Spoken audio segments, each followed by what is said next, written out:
nearly 2,500 utility customers across the world, because smart grid is not a US thing, it's global. If you look recently at the funding that's coming out of India, the Indian government makes the American government look like rank amateurs. As a group and as a collective industry, we must agree a model and get on with it. Because if not, we're all going to be sitting here in 29 years, as predicted by our good friend from Southern Cal Edison, and still sitting talking about smart grid. Commercial carriers believe in the smart grid business. And for those 3,000 plus utilities that do not have the personnel, the capital, or desire to build, own, control, and manage their own network, they now have a clear path forward on how they're going to build a smarter grid. Because for many of them, this is their only option. And so it's great news for the industry. It's great news for everybody.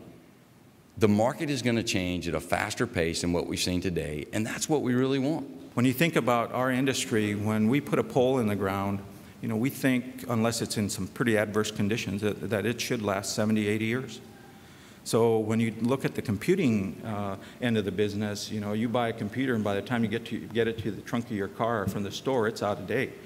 And so as we go through, you know, and change and start utilizing more and more microprocessor-based devices, you know, our whole mindset and our whole way of investing is going to change on how we do that. Things that really changed over the years, and I would guess that our industry is going to be faced with that type of change as we go forward, it'll be something that's very different because of the way you know, we've done business for over 120 years. So a number of new technologies are being looked at in order to be able to understand what the real present day, right now, up to the minute rating is for a particular line.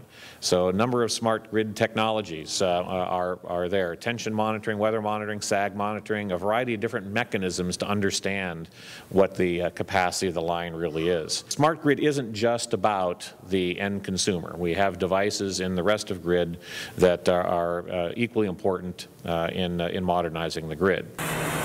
Here you hear the car alarms going in the background. When we have things fail in the system, we have significant electromagnetic impulse that can occur and impact other equipment.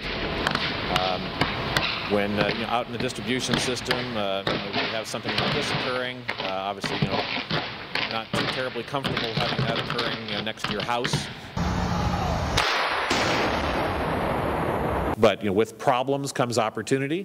So those of you here are new coming into smart grid, looking for new opportunities, investment opportunities, product development opportunities. We got a lot of that here in smart grid. You know, we've got, you know, need lots of innovation in order to address many of these issues.